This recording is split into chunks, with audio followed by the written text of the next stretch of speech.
Boa noite a todos, minhas irmãs e meus irmãos. É para nós motivo de satisfação, de alegria poder estar nesta casa. Casa esta que já há um bom tempo a gente conhece desde o comecinho das atividades. Isso nos traz bastante satisfação de poder compartilhar algumas reflexões com todos aqui. Muito embora eu seja do norte da ilha, trabalhador do Centro Espírita Irmão Erasto, aqui da Serte da Cachoeira, hoje estou por aqui pelo trabalho realizado através da Federação Espírita Catarinense, mais especial da primeira URI.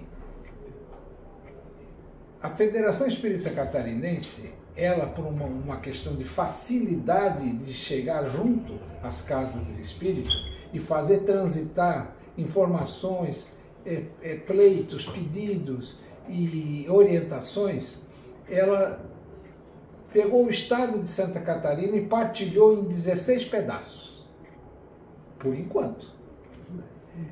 À medida que as casas espíritas elas vão crescendo, talvez surja a necessidade de alguma desses pedaços ser partilhado mais um pouquinho. Mas por enquanto nós somos 16 pedaços. E o pedacinho que cuida de todas as casas espíritas aqui da ilha de Santa Catarina, ou seja, da cidade ilhéu de Florianópolis, não a parte continental, porque a parte continental de Florianópolis já pertence a outro pedacinho, que é a 14ª URI. A primeira URI é aqui.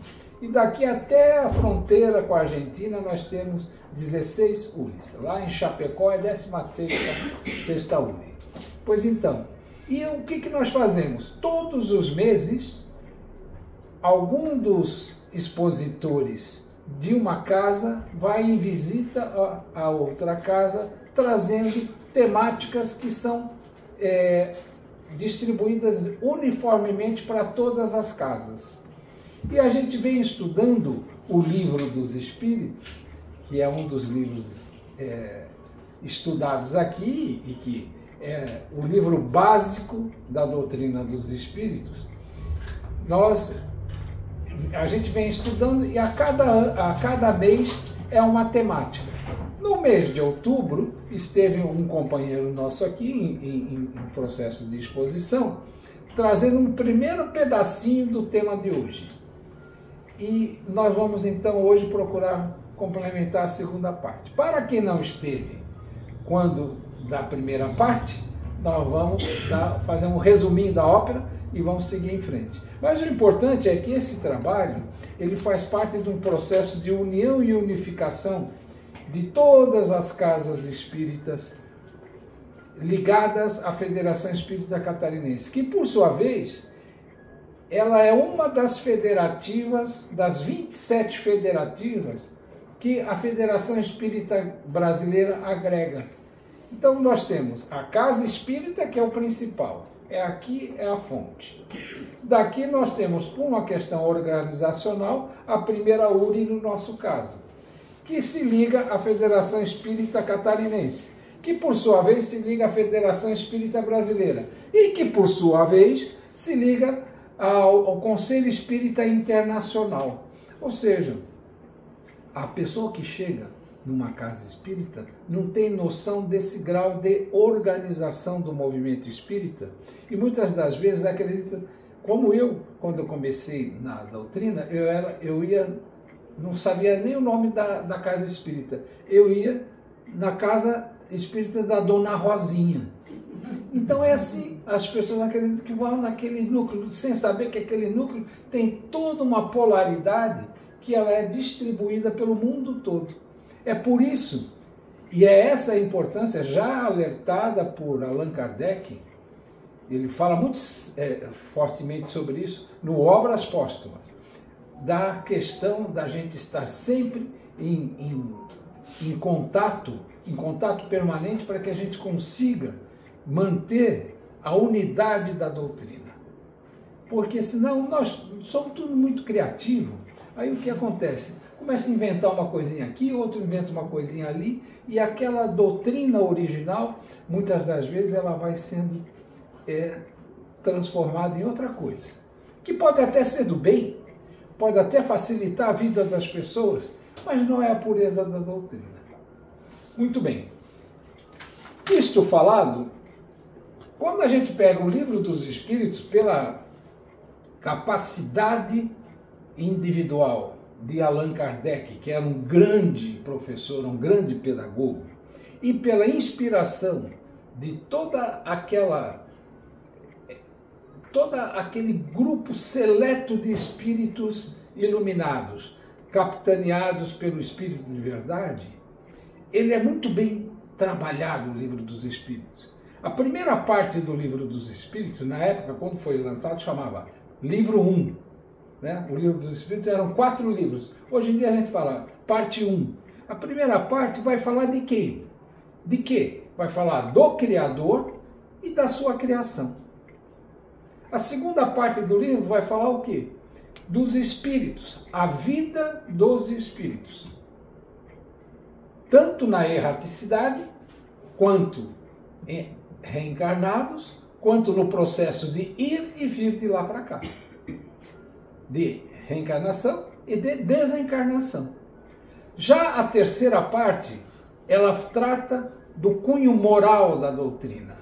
Ela vai falar das leis divinas ou naturais. O que representa dizer? Leis de Deus.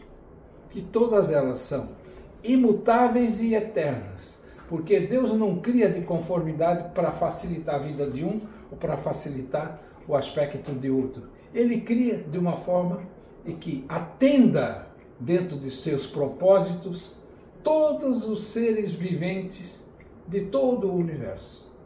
E aí na quarta parte, ele vai falar justamente da parte de esperanças e consolações. Ou seja, nós que estamos vivendo reencarnado, como encarar o futuro?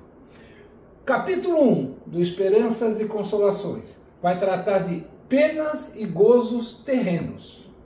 Capítulo 2 vai tratar de penas e gozos futuros. Ou seja, para quando a gente passe pelo portal da matéria, seguindo para a nossa vida de espírito.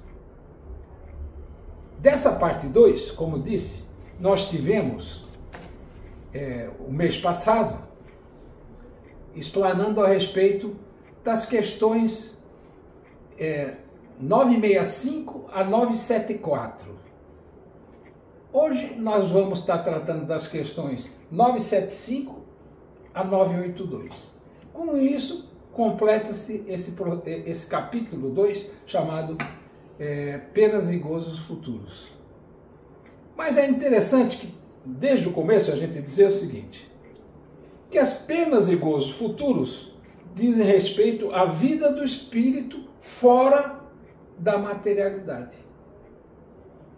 Então, terreno é quando a gente está na materialidade. Futuro, fora da materialidade. Portanto, as penas ou os gozos fora da materialidade, eles são compatíveis com cada espírito. Não existe, apesar de muitas doutrinas, desde povos da antiguidade, afirmando que existe um céu, existe um inferno. Outras tantas, dentro da nossa compreensão, colocam ainda outros estágios dentro disso tudo. Na realidade, não é um. Cada um de nós, de conformidade com o nosso adiantamento moral ou nosso atraso moral, nós vamos ter que nos enfrentar, quando livres do vaso material, uma coisa que seja compatível conosco. Ou seja, apesar de que nos velórios a gente descobre que todo mundo virá santo depois que morre, né? No velório é assim, né? Nossa, coitado. Só se fala assim, poxa. Agora, apesar disso, o portal da matéria não faz uma pessoa melhor do que era quando reencarnado. Se eu tenho uma maior expressão do meu atraso moral, das minhas imperfeições, da minha miopia em relação às verdades eternas, é natural que, passado esse portal, eu vou estar envolto em situações compatíveis com esse meu grau de adiantamento. Ou seja, quem teve oportunidade na vida de escola ou em outro momento, ler Dante Alighieri, italiano, lá da Idade Medieval, ele retrata um inferno muito complicado. Então, puxa, mas quem é que estava vivendo aquele inferno? Ele mostra a visão dele daquilo que ele tenha visto ali. Naturalmente que não se falava de mediunidade naquela época, mas foi uma grande sensibilidade dele que demonstrou toda uma condição depauperada para aqueles que ali ficavam. Mas o que isso representava? Nada mais, nada menos do que a frequência vibratória das pessoas que estavam naquele momento enquanto encarnados. Da mesma maneira, quando nós buscamos nos sintonizarmos com as leis de Deus, nós buscamos a efetividade do bem em nossos corações, a efetividade do viver a caridade de forma sincera, de forma dedicada. Vamos buscando domar a nossa alma, domar as nossas imperfeições. Vamos buscando nos melhorar. É natural que, uma vez transposto esse portal, nós tenhamos situações de bem viver como espíritos. E isso nós não precisamos imaginar. É só buscar nos trabalhos mediúnicos das casas espíritas que nós vamos ver isso refletido.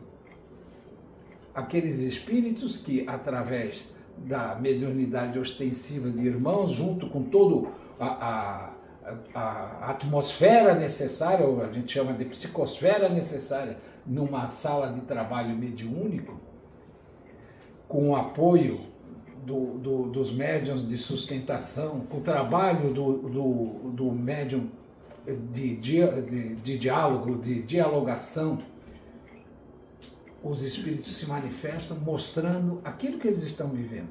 E o que eles estão vivendo? Aquela frequência vibratória onde eles se encontram. Então, quando a gente vê esses testemunhos, e se nós nunca participamos de uma mesa mediúnica, nós podemos ver através da literatura as situações e situações que os espíritos se expressam. Não só, temos muitos exemplos. Já na década de 40, nós temos um trabalho de muita relevância trazido a nós do espírito André Luiz, através da psicografia de Francisco Cândido Xavier, demonstrando nos seus diversos tomos, desde aquele que virou sucesso, hoje já tem 2, né, no cinema, né? Mas o primeiro era O Nosso Lar. Aí os segundos, que seriam Os Mensageiros, por conta do sucesso de Nosso Lar, por uma questão comercial, se colocou Nosso Lar 2, mas na realidade diz respeito ao livro Os Mensageiros. Nesses livros, no Missionários da Luz, que é o próximo, e assim por diante, nós vamos ver os espíritos se manifestando, demonstrando o seu estágio em que se encontra, seja de sofrimento, seja de alegria, seja de felicidade, mesmo que uma felicidade ainda parcial, uma felicidade relativa e não absoluta. Existe na obra de Allan Kardec um livro também, por uns tempos, muito pouco lido. Atualmente ele já está sendo mais trabalhado, nas casas espíritas, que é o céu e o inferno. No livro O Céu e o Inferno, o codificador, na sua didática, ele faz o livro em duas partes. A primeira parte, ele fala, digamos, ele dá o arcabouço teórico da doutrina dos espíritos. E a segunda parte, se fosse na época de hoje, seria que nem um Big Brother, porque é a manifestação dos próprios espíritos demonstrando sua vida. Então a segunda parte é uma série de testemunhos de uma série de espíritos, cada um no seu estágio. Então, por exemplo, só para dar um exemplo, tem uma senhora lá que se manifesta através da mediunidade de uma médium, que ela passou a vida inteira na preguiça. Aí ela manifesta que ela nunca teve, dava muito trabalho, nunca teve gosto por fazer nada. E aí ela se encontrava o quê? Num marasmo, nós, na erraticidade, num marasmo traduzido em enfadada, traduzido em falta de vontade de fazer nada. Por quê? Decorrência da vida que ela teve. Tem um outro que é um avarento, que passou a vida toda recolhendo riquezas e guardando riquezas e não distribuindo riquezas e tudo mais. Ele mostra o sofrimento dele por conta dele não conseguir agarrar tudo aquilo que ele amealhou quando encarnado. Então, tudo isso nós vamos encontrar na literatura, desde a básica, que estamos falando de Allan Kardec, até diversos outros autores. Nós temos hoje um drama bastante sério da sociedade atual, que hoje já é até reconhecida pela Organização Mundial de Saúde como uma das epidemias do nosso mundo, que é a depressão, que traz como decorrência, infelizmente, uma enfadonha, uma triste decorrência, o suicídio. Nós temos na literatura espírita, a dona Ivone Amaral trouxe para nós um livro que demonstra o sofrimento de um suicida. Chama-se Memórias de um Suicida, com tudo aquilo que ele sofreu. Então, nós temos a oportunidade, através da literatura espírita, de conhecer realidades das quais nós talvez tenhamos passado em vidas passadas, mas nós não nos recordamos. E uma vez que estamos lendo, muitas das vezes aquilo cala tão íntimo dentro da gente que parece que está expressando algo da nossa própria realidade. Parece que muitas das vezes por conta dessa nossa sintonia com o tema. Portanto, quando se fala de penas e gozos futuros, nós temos que entender, já nessas questões 975 a 982, algumas reflexões sobre os sentimentos íntimos desse espírito na erraticidade, sejam eles felizes ou infelizes. Quando infelizes, eles vão tratar do quê? Das tristezas, arrependimentos, remorsos, inveja, orgulho e tantos outros sentimentos que são muito próprios dos espíritos que ainda têm um tanto de ligação muito forte com a matéria. Por outro lado, aqueles que vão nos falar de alegrias, de amor, de compaixão e de tantos outros sentimentos superiores, são aqueles que já no processo reencarnatório já conseguiram se trabalhar a ponto de, uma vez na erraticidade, conseguir ver o brilho do bem.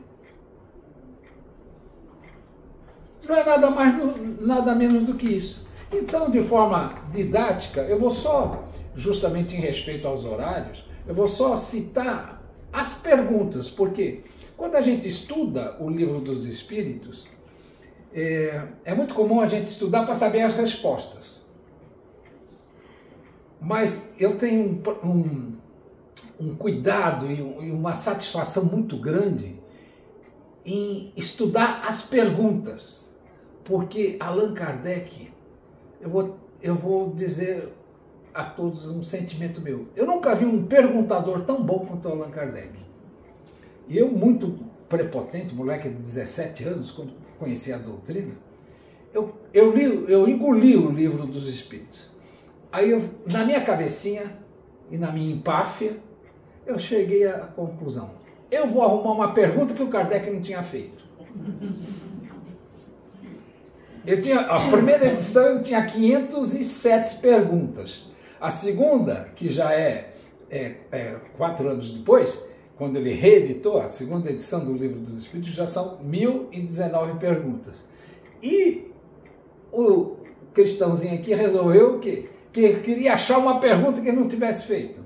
Isso eu tinha 17 anos. Estou com 65. Estou quase fazendo 50 anos procurando e ainda não encontrei.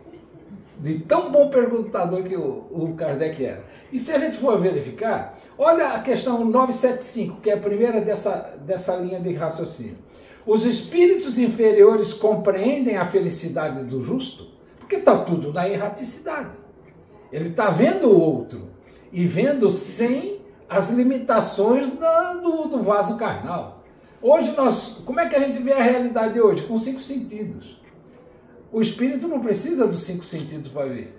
E aí ele vê o outro bem, vê o outro, e ele no sofrimento. Então, ele pergunta. E a resposta só um curtinho, eles dizem, sim, eles vêm. E isso lhes é um suplício. Por quê? É igual nós invejosos, gente. Igualzinho. Né?